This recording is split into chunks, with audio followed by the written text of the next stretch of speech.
What is going on, everybody? Welcome back to another roster bubble video. Please like, comment, and subscribe. Turn on post notifications so you know when the live stream pops to your jobs. Appreciate y'all coming back. Also, share this out as dead time during the NFL offseason, where a lot of content creators don't get as much love as they deserve because, well, it's a dead time, and they try to be creative, and not a ton of views are going out there for them. So I would appreciate, some people sharing this out.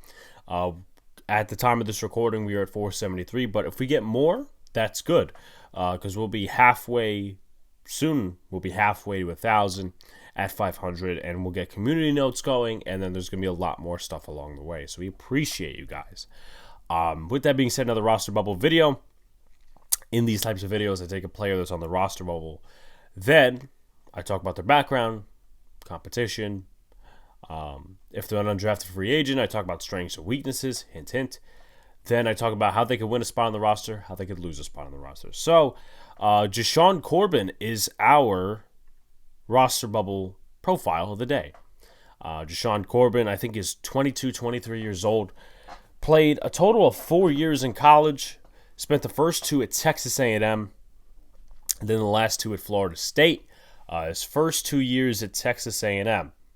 61 rushes, 346 yards, 5.7 yards per carry, 1 touchdown in total 12 games. Second year with Texas A&M, only 2 games, 35 rushes, 137 yards, 3.9 yards per carry, 1 touchdown. Also had a touchdown in the receiving game. Then Florida State, his production maximizes. Also in the receiving game is something you'll notice as well.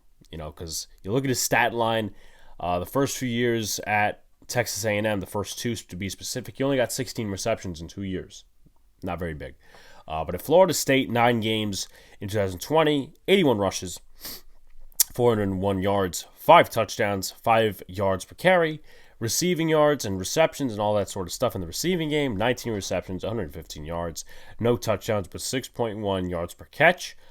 You look at 2021, he also had a very big run against my Notre Dame, so pain for me. We still won that game, by the way.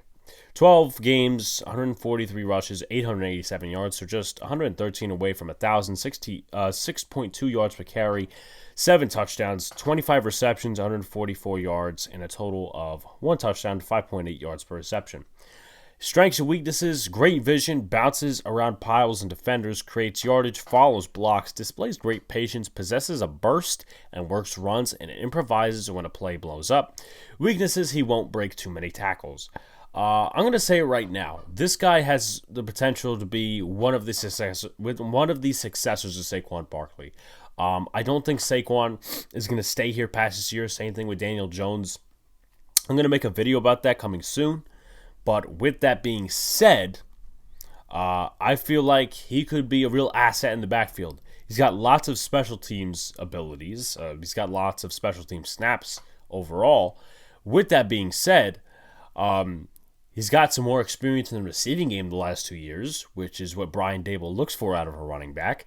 And he's got the explosive ability to break out big runs on offense. So I'm not saying he would be your number 1, but if they were to go by committee in the future, he could be a guy that possibly files in for that. Now his competition: Antonio Williams, Gary Brightwell, Matt Breida, and Jeremiah Hall. I believe this is one of the last guys in the running back tandem. I think Sandro Platzgummer is the only one that I have not done a roster bubble profile on yet. He also competes with Sandro Platzgummer, so we'll get to him. But how he can win: show some skill as a receiving threat. The last 2 years at Florida, I mean, hell, he was good for a reason, right? Show some speed as a runner, showcase special team skill sets, and block well on third down. The Giants need a blocker on third down. Saquon can't block on third down. Antonio Williams really doesn't have that experience, and Matt Breida is really the only guy that's proven good at that. I mean, Jeremiah Hall, yeah, he was some sort of a blocker in college, the H-back position, of course, but with that being said, he hasn't really done that at the NFL level, which basically is on the same playing level as Jashaun Corbin.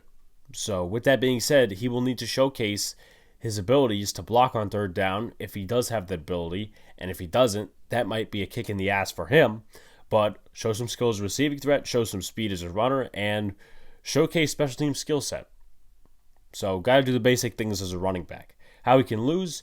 Doesn't really showcase any threat ability as a receiver or flashes as a running back, and lacks the ability to block on third down.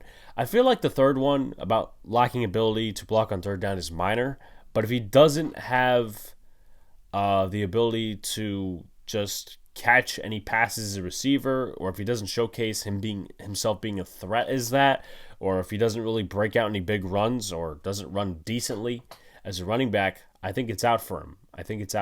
But with that being said, on to our prediction. I think he makes the practice squad. I don't think he makes the active roster. I think it's going to be Williams.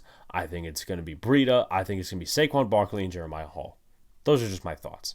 But if you haven't already, like, comment, and subscribe. Turn on post notifications so you know when the live stream pops your drops. Appreciate y'all coming back. Very short video, but these videos are aimed to be between 5 and 10 minutes long. Peace out, guys. See you later. Stay cool.